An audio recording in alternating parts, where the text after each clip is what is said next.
Hi everyone, welcome to my channel. मैं हूं शिवानी। आज फ्राइडे है और हर फ्राइडे मेरे चैनल पे होता है कमेंट चर्चा डे, यानी कि आप लोगों के कमेंट्स को पिक करके मैं उस पर आपको जवाब देती हूँ जो भी आपने मुझसे पूछा होता है।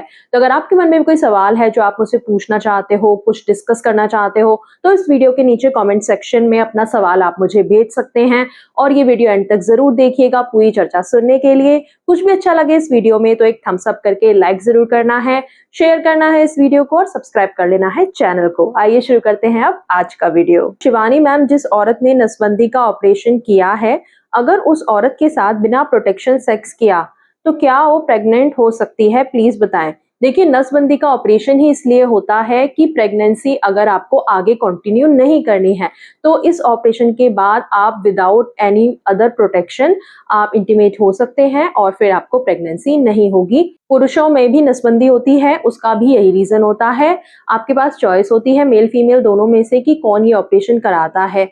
और ये डिपेंड भी करता है कि अगर एक फीमेल के पहले ही कई सारे ऑपरेशन हो चुके हैं, जैसे कि ऑपरेशन होके बच्चा होता है और भी कॉम्प्लिकेशन लगी रहती है एक फीमेल की बॉडी में, तो इसीलिए सजेस्ट किया जाता है कि अगर मेल पर्सन, पुरुष अगर करवा लेता है, हस्बैंड करवा लेता है तो वो ज्यादा बेटर होता है, क्योंकि वो ज्यादा इजी प्रोसीजर होता है। सो दोनों के केस में ही अगर आप विदाउट प्रोटेक्शन इंटीमेट होते हैं तो प्रेगनेंसी नहीं होगी। नेक्स्ट कमेंट पे आते हैं। मैं वजाइना और अंडर आर्म्स में सोप लगाती हूँ बट उससे ब्लैकनेस आ रही है, तो अब क्या करूँ, क्या लगाऊं? देखिए, अगर आप केमिकल वाला हार्श सोप यूज करते हैं तो उसके केमिकल्स की वजह से हो सकता है ये रिएक्शन हो रहा हो। इसके अलावा अगर आप हेयर रिमूविंग मेथड कोई ऐसा यूज कर रहे हैं जिसकी वजह से ऐसा हो सकता है, जैसे कि कई बार जब हम वैक्सिंग कराते हैं उसके आफ्टर इफेक्ट की वजह से भी कभी कभी ये ब्लैकनेस आती है। कई बार आप अगर कोई ऐसी हेयर रिमूविंग क्रीम यूज कर रहे हो जिसका केमिकल साइड इफेक्ट हो रहा है, कई बार डिओड्रेंट के यूज करने से भी ऐसा हो जाता है। सो सी कि आप ओवरऑल और क्या क्या करा रहे हो जिसका ये साइड इफेक्ट हो सकता है। और एक और चीज मैं यहाँ पे बोलना चाहती हूँ कि ब्लैकनेस इन पार्ट्स पे, अंडर आर्म्स पे, आपके वजाइना पे होना ये नॉर्मल है। हर किसी की स्किन में थोड़ा सा यहाँ पे डार्कनेस होती ही है। बहुत ज्यादा अगर हो गया है एंड आपको ऐसा लग रहा है कि किसी साइड इफेक्ट की वजह से है, किसी केमिकल रिएक्शन की वजह से है, या फिर कई बार मैल की परत भी जमी रहती है अगर आप ठीक से साफ सफाई नहीं करते हो तो ये सब कारणों की वजह से है, तो आप इसे रिवर्स कर सकते हो अपने स्किन की बेटर टेक केयर करके। लेकिन अगर एक नेचुरली हल्की सी ब्लैकनेस है वहां पे, वो नॉर्मल है और ये हर किसी के होती है। नेक्स्ट कमेंट पे आते हैं। हेलो मैम, कौन सा पोजीशन सेक्स में गर्ल को मजा आता है?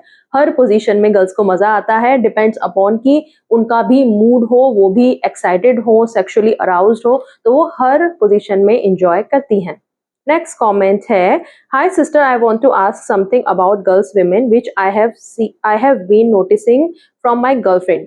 Being a guy, I am not comfortable to ask this question about girls, but I just want to know in case if it's some problem. Why do some girls' breasts bend downwards or sag? Is it because of heavy or is it some problem? I hope you have got what I want to ask. Yes, sagging की जो problem होती है, यानी कि breast का लटक जाना, ये एज के साथ हर किसी को होता ही है। और जिन लोगों के ब्रेस्ट थोड़े हैवी हैं, उनका बस्ट एरिया हैवी है, उन लोगों को ये वाली प्रॉब्लम जल्दी आती है। और इसीलिए बोला जाता है कि अगर आप एक करेक्ट साइज का ब्रा पहनते हो या मसाज वगैरह रेगुलर करते रहते हो तो उससे थोड़ा हेल्प मिलता है। आप ये नेचुरली होने वाली सैगिंग को थोड़ा सा डिले कर सकते हैं। तो कई बार होता है ना कि आपके फेस पे भी रिंकल्स आएंगे, एज के साथ साथ लूजनेस आएगी, लेकिन जब हम अपनी स्किन का ख्याल रखते हैं, हम थोड़ा सा मसाज लेते रहते हैं अपने फेस पे, तो उससे हम उस चीज को डिले कर सकते हैं। ऐसा नहीं है कि रिंकल्स कभी आएंगे ही नहीं, वो तो सर्जिकल प्रोसीजर वगैरह जो लोग कराते हैं या और ट्रीटमेंट्स लेते हैं उनकी बात अलग है, लेकिन नेचुरली जो चीज होनी है उसको आप ऐसे ही रोक नहीं सकते हो, लेकिन हाँ उसको थोड़ा सा डिले कर सकते हो। तो सेम वे में ब्रेस्ट में भी एज के साथ साथ सैगिंग आएगी ही। कुछ चीजों का ध्यान रखें, आप ये ब्रेस्ट की सैगिंग को भी थोड़ा डिले कर सकते हैं, जैसे कि करेक्ट साइज का आप ब्रा पहनिए, ना बहुत ज्यादा टाइट होना चाहिए ना बहुत ज्यादा लूज होना चाहिए, उससे आपको एक सपोर्ट भी मिलेगा, दिखने में आपका लुक बेटर आएगा और सैगिंग की प्रॉब्लम भी नहीं होगी। इसमें मैंने वैसे अलग से भी बात की हुई है, आप मेरी वो वीडियो देख सकते हैं कि ब्रेस्ट सैगिंग को आप कैसे रोक सकते हैं एंड ब्रा का क्या रोल है। तो अगर मुझे लिंक मिलेगा तो मैं यहाँ पे प्रोवाइड कर दूंगी आई बटन पे। So that's about it. And हाँ, मसाजेस भी काफ़ी हेल्प करते हैं। सो उसके ऊपर भी मेरा वीडियो है, ब्रेस्ट मसाज कैसे करना है जिससे कि ब्रेस्ट सैगिंग को थोड़ा सा डिले किया जा सके, या अगर बहुत ज़्यादा हो गई है तो थोड़ा सा उसको रिवर्स करने के चांसेस भी हो सकते हैं। नेक्स्ट कमेंट पे आते हैं, ma'am please normal C section delivery कितने दिन बाद सेक्स करना चाहिए, कौन सी प्रोटेक्शन यूज करना चाहिए, आप बता दीजिए। मैंने इस पे पहले भी आपको आई थिंक रिप्लाई किया है, हो सकता है मिस हो गया हो।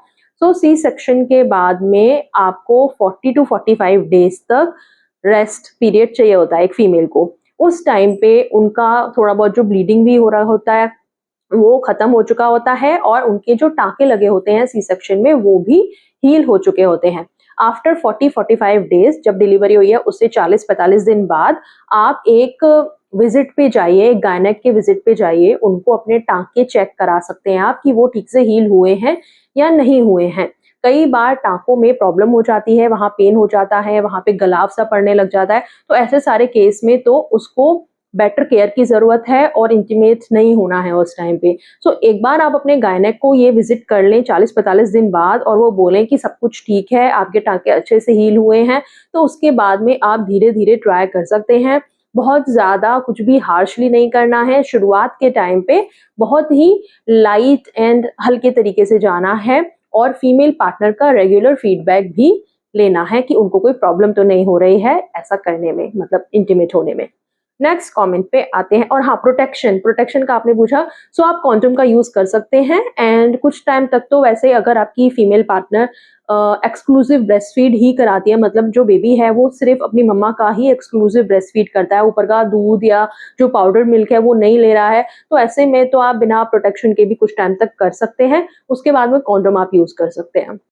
नेक्स्ट कमेंट पे आते हैं, ये बहुत बड़ा क्वेश्चन है और यहाँ पे मैं मेंशन कर दूंगी, आप लोग रीड कर लीजिएगा पॉज करके। इसमें पूछा जा रहा है कि बेबी होने के बाद, बेबी 6 मंथ का है और उसके बाद हस्बैंड वाइफ दोनों की ही तरफ से इंटीमेट रिलेशन नहीं बन पा रहे हैं। हस्बैंड भी जब करते हैं तो उनका डिस्चार्ज नहीं होता है, और वाइफ की तरफ से भी वाइट डिस्चार्ज नहीं हो रहा है। तो आपने मेंशन किया, तो देखिए इंटीमेट टाइम पे वाइट डिस्चार्ज नहीं होता है फीमेल का। वो बस एक्साइटेड रहती हैं, एंजॉय करती हैं, और बहुत ज़्यादा कुछ ऑर्गेज़म उनको हुआ तो उनको स्क्वर्टिंग होती है। White discharge is completely different.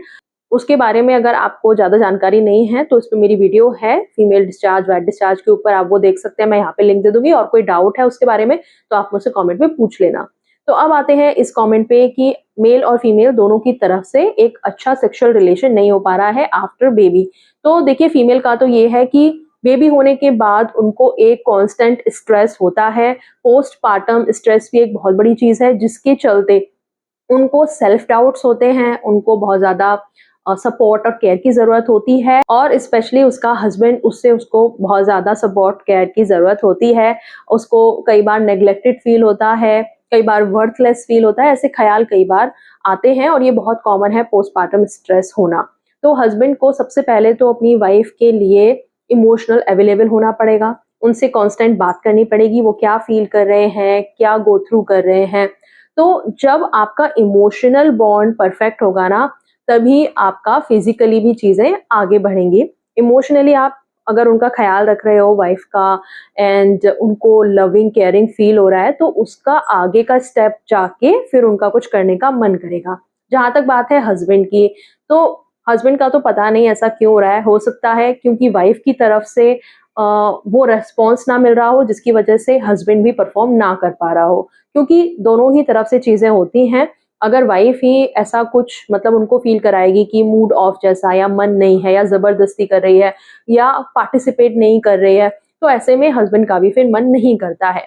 So it's very very important कि आप दोनों, जो भी हस्बैंड या वाइफ हैं, साथ में बैठ के एक तो बात करो, और हस्बैंड जो है वो वाइफ की प्रॉब्लम को सुने। कुछ भी अगर उसको प्रॉब्लम हो रहा है, कोई इश्यू हो रही है, कोई भी बस ऐसे ही ख़्याल हैं जो उसको परेशान कर रहे हैं, ओवरथिंकिंग हो रही है, स्ट्रेस हो रहा है, तो उसको सुने, रिज़ॉल्व करने की कोशिश करे, उनको ये भरोसा दिलाए कि I am here for you, और आप मुझसे कुछ भी शेयर कर सकते हो। कोई भी अगर आपके ऊपर लोड पड़ रहा है बेबी होने के बाद में, तो उन चीज़ों को सुनो, और जहाँ तक आप उन चीज़ों को रिज़ॉल्व कर सकते हो कोशिश करो। सो अगर आप उनके मेंटल हेल्थ की टेक केयर करोगे, सो उसके बाद में ही बाकी सारी चीजें भी ठीक हो पाएंगी। नेक्स्ट कमेंट पे आते हैं। बॉयज का कितना वेट होना चाहिए आइडियल? क्या अंडर वेट होने से सेक्स करने में दिक्कत आती है? देखिए, आइडियल वेट क्या है वो आपकी एज और आपकी हाइट के अकॉर्डिंग आप पता कर सकते हैं। ऑनलाइन आपको चार्ट्स मिल जाएंगे, फीमेल के अलग होते हैं, मेन के अलग होते हैं, कि आपकी हाइट के अकॉर्डिंग आपका कितना वेट होना चाहिए, तो वो आप चेक कर लीजिए। और थोड़े से अगर आप अंडरवेट हैं या थोड़े से ओवरवेट हैं, उससे इतना ज्यादा कोई प्रॉब्लम नहीं आती है।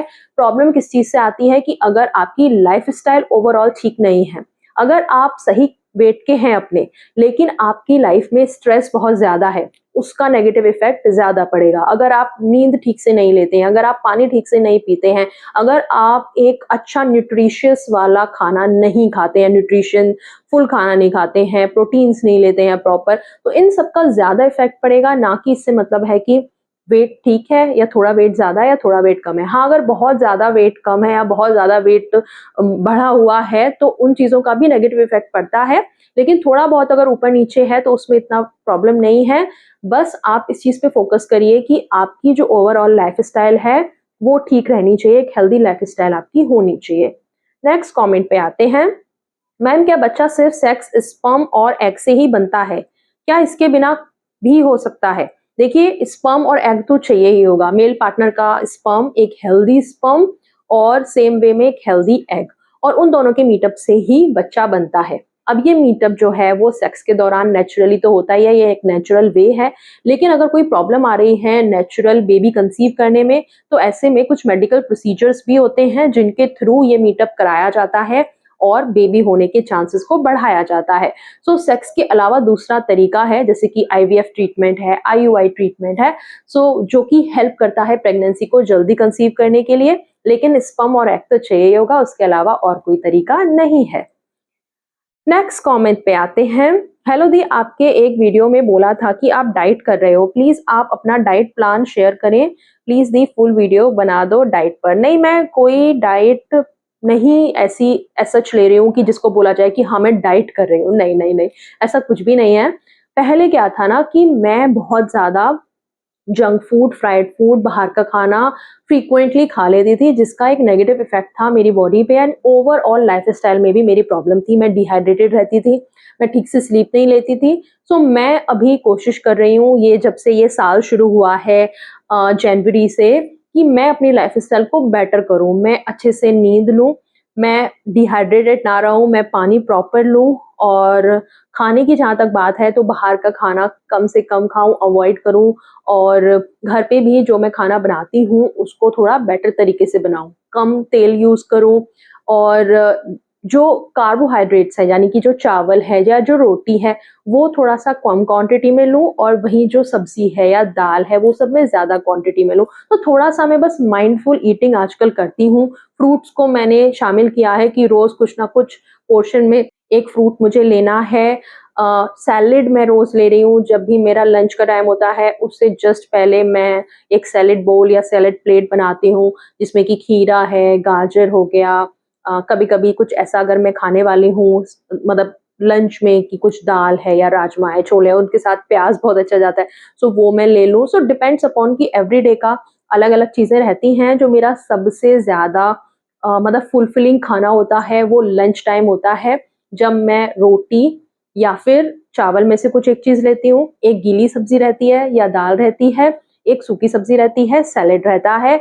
ये मेरा सबसे फुलफिलिंग खाना होता है। ब्रेकफास्ट में बहुत लाइट करती हूँ, कभी कभी मैं सिर्फ स्मूदी या शेक लेती हूँ। इसके अलावा मैं मल्टीविटामिन भी लेती हूँ, और लंच के खाने के बाद मैं कैल्शियम भी लेती हूँ, कैल्शियम जो टैबलेट्स आती हैं वो। और इसके अलावा शाम को मैं कोई एक फ्रूट लेती हूँ, या कभी चने ले लिए, थोड़े से रोस्टेड चने। और डिनर टाइम पे मैं बहुत ही लाइट डिनर करती हूँ, कभी एग ले लिया, बॉइल्ड एग हो गया वो ले लिया, या फिर कोई सूप बना लिया। कभी कभी जैसे विंटर्स में काफी अच्छे से सब्जियां आ रही थी तो मैं कभी कई बार ऐसा होता था कि सूप बना लिया, या नहीं तो सॉटे वेजिटेबल कर लिया, और कभी कभी मैं सिर्फ शेक भी ले लेती हूँ। ये जो मैं शेक लेती हूँ ये काफी न्यूट्रिशन से भरा हुआ शेक होता है, इसमें प्रोटीन भी रहता है। सो कभी कभी अगर मेरा लंच जो है वो लेट हुआ है और मुझे बहुत ज्यादा भूख नहीं लग रही है तो मैं सिर्फ शेक भी ले लेती हूँ। So that's how I am doing my diet. और काफ़ी मुझे फ़र्क लगा, क्योंकि देखिए मेन अगर आपको वेट लॉस करना है अपना, तो वो डाइट से ही होता है। इसके साथ साथ मैं थोड़ा बहुत एक्सरसाइज भी हर रोज़ करती हूँ, ताकि मेरी बॉडी टोन हो सके और थोड़ा ब्लड सर्कुलेशन भी बॉडी में रहे।